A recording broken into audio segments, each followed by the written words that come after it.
आज आप दिल्ली दरबार आए हैं। दिल्ली दरबार अपने आप में पूरे डाल्टनगंज को समेटने के लिए तैयार है, क्योंकि गांधी उद्यान पार्क में दिल्ली दरबार जब से आया है रौनक बढ़ गई है।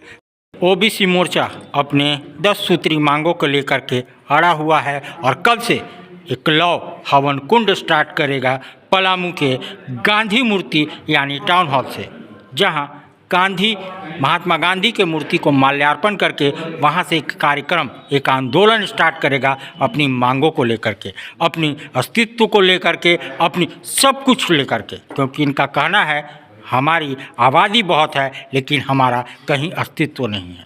तो चाहे वो राजनीतिक भागीदारी हो, चाहे वो सामाजिक भागीदारी हो, अपने भागीदारी को सुदृढ़ करने के लिए ओबीसी समाज अपने गोलबंद होने के लिए तैयार है। और कल से वो रणभेरी भी फूकेगी, वो युद्ध भी स्टार्ट होगा। और ये जैसा कि कहना है इनका कि ये लॉ जो जला है इसकी चिंगारी दिल्ली तक पहुंचेगी और वो भी हमारी मांग को मानेंगे और हम सफलता प्राप्त करेंगे। रामदास साहू एक बड़े समाज सेवी और प्रतिष्ठित व्यवसायी, आज क्या कारण है जो आप लोगों ने प्रेस कॉन्फ्रेंस बुलाया, बताइए।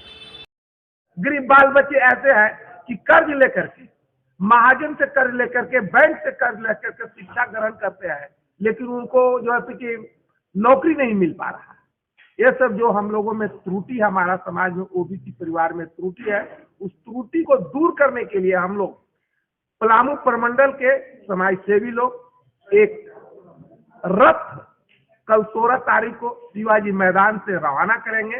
वह रथ 11 फरवरी को एक महाकुंभ, ओबीसी का एक महाकुंभ 11 फरवरी को हम लोग शिवाजी मैदान में पूरा लगाएंगे और उसके माध्यम से हम लोग सरकार तक के आवाज पहुंचाना चाह रहे हैं कि हम लोगों की जितनी आबादी है उतना हम लोगों को हर चीज में आप स्थान दें, सम्मान दें, नौकरी दें, प्रतिष्ठा दें।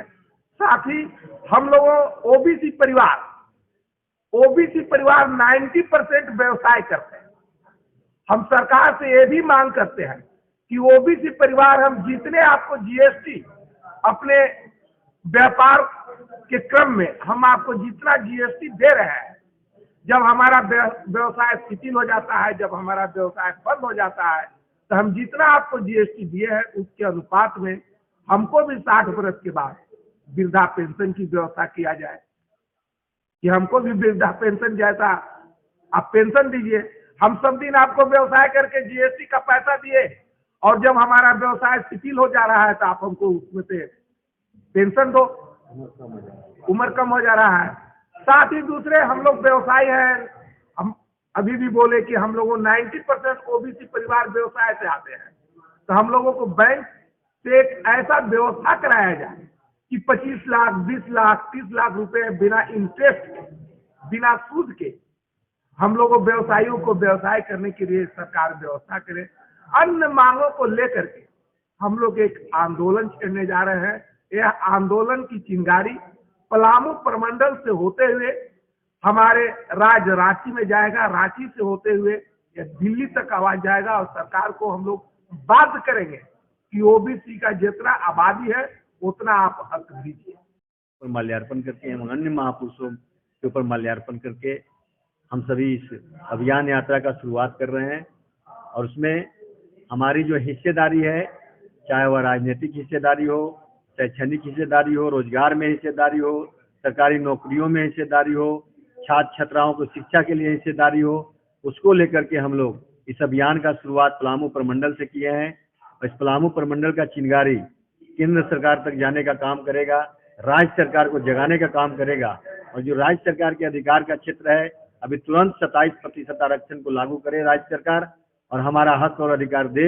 अभी जो निकाय चुनाव होने वाला है और आने वाला समय में पंचायत चुनाव जो होगा, उसमें हमारा ओबीसी समाज को 52% कम से कम वो आरक्षण देकर के सीटों को रिजर्व करे और साथ ही साथ उसमें 50% महिलाओं के लिए, ओबीसी समाज के महिलाओं के लिए रिजर्व करे।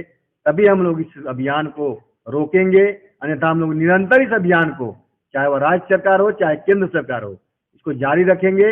और जब तक हमारी मांग, हमारी 11 सूत्री मांग पूरा नहीं हो जाता है, तब तक हम लोग इस अभियान को चलाते रहेंगे। क्या अगर कोई समर्थन नहीं करेगा तो निर्दलीय समर्थन ऐसी तैयारी नहीं है।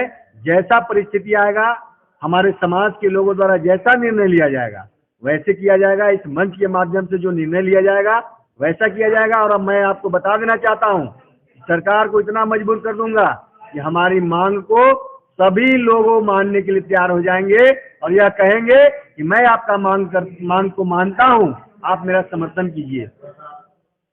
सरकार जो बनती है वह संख्या के आधार पर बनती है, तो सरकार बनाने वाले लोग भी संख्या के आधार पे हैं। तो अगर वो मांग नहीं मानेंगे तो 65% लोग जहां हो जाएंगे उसकी सरकार बन जाएगी। जिस हवन कुंड, देखिए, असल में हम ओबीसी समाज काफ़ी सामाजिक तौर पर, शैक्षणिक तौर पर, आर्थिक तौर पर पिछड़ेपन का शिकार है वो। और ये सामाजिक जो व्यवस्था है उसमें यह निश्चित तौर पर हमारा संवैधानिक हक बनता है कि हम जो है, हमारी जाति जनगणना होनी चाहिए।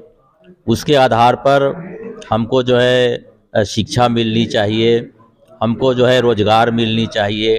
खेत खलिहान में काम करने वाले हैं, छोटे व्यवसायी हैं, उनके लिए उनको जो है प्रिविलेज उनको मिलना चाहिए। तो इन तमाम मांगों को लेकर के आज एक लड़ाई की शुरुआत हो रही है वो।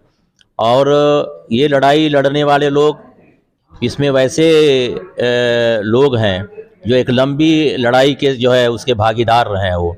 इस पलामू प्रमंडल में यहाँ लंबी लड़ाई, चाहे वो सामाजिक कारण के हो, आर्थिक कारण के हो, राजनीतिक कारण हो, सभी तरह की लड़ाई के भागीदार रहे हैं और एक लंबा अनुभव वाले लोग हैं वो।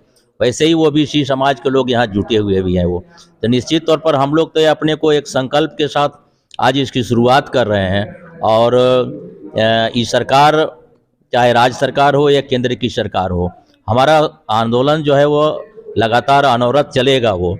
और मांग मानना नहीं मानना ये तो हमारी जनता के ऊपर जो है निर्भर करती है, हम कितना जगा पाएंगे, कितना लोगों को गोलबंद कर पाएंगे। और जब सचमुच में हम व्यापक रूप से हमारी मोर्चा के नीचे लोग गोलबंद हो जाएंगे तो स्वाभाविक तौर पर है हम अपनी मांगों को जो है मांगने के लिए लोगों को, सरकार को, इस व्यवस्था को हम लोग मजबूर कर देंगे। भाई, बेटा तो एक ही है ना, कहाँ भेजोगे उसे ये सब सीखने? बेटा एक है तो स्कूल भी एक होगा ना भाई। यानी एक ही स्कूल में इतने सारे? जी हाँ।